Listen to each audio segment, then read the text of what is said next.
Welcome to This Explainer. Today, we're diving into 10 critical global updates, and honestly, they're all tied together by one undeniable theme. Our world is basically reaching a boiling point. We're seeing friction literally everywhere, from the high-stakes world of international diplomacy right down to elite sports locker rooms. So let's connect the dots.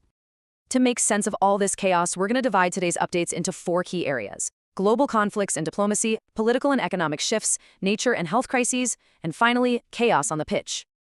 Okay, starting off with Section 1, global conflicts and diplomacy, fragile ceasefires and rising tensions. First up, in the Gulf of Oman, that fragile April ceasefire we've been watching, well, it's unraveling fast.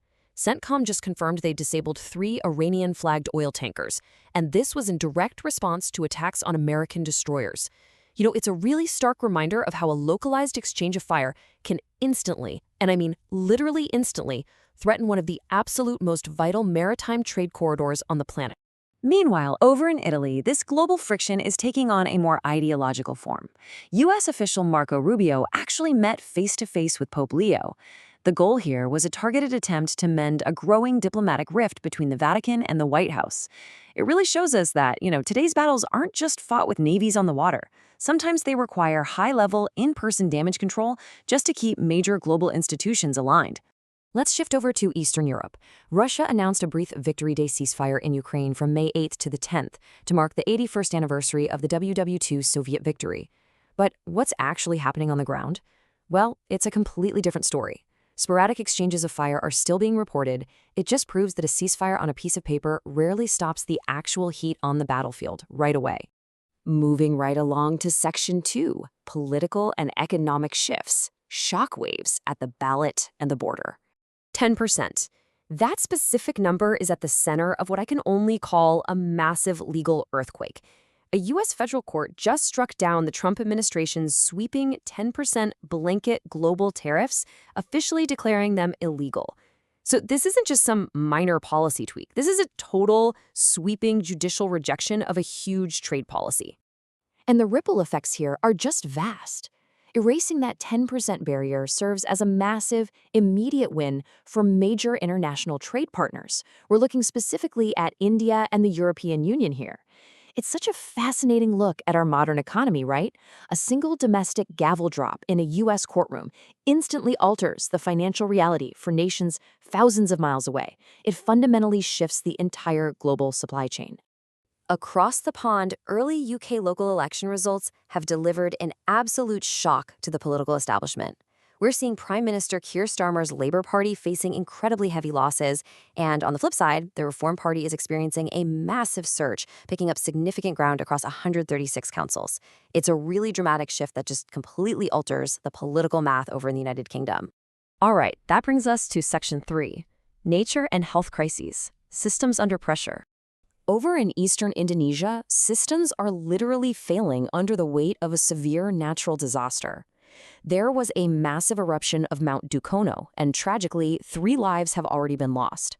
What's worse, 20 hikers are still missing.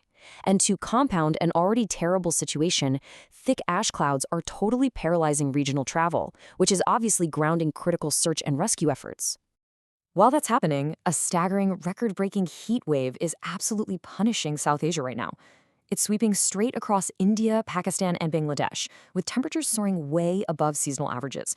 But, it's not just the heat itself causing the alarm. It's the domino effect. This extreme heat is straining energy grids to their absolute breaking point, and it's triggering a cascade of urgent health warnings across the entire region. The infrastructure is literally buckling under the pressure. And adding an agonizing layer to South Asia's burden, health officials in Bangladesh are struggling to contain a devastating biological crisis. There is a deepening measles outbreak that's heavily concentrated in the Dhaka division. The sheer intensity of this is just heartbreaking. It claimed the lives of 12 children in a single day. It really underscores exactly how fast vulnerable health systems can get completely overwhelmed when friction strikes from multiple angles at once. Now, speaking of global health anxieties, the World Health Organization just had to step in to manage public fear regarding a totally different situation. Following a hantavirus outbreak linked to a South American cruise ship, the WHO had to explicitly assure the public that this is, and I quote, not the next COVID. But interestingly, they paired that reassurance with a pretty stark warning that more cases are highly likely to emerge. It's a super delicate balance, right? Trying to prevent panic while keeping everyone on high alert.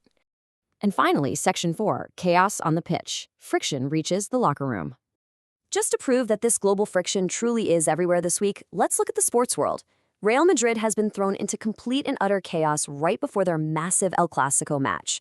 But here's the twist. The threat didn't come from their opponents. Star player Federico Valverde was actually hospitalized with a head injury following a physical locker room brawl with his own teammate, Aurelien Tchouameni. I mean, no way, right? It just goes to show that when the pressure cooker gets too hot, even the most tightly controlled, unified teams can totally fracture from the inside out.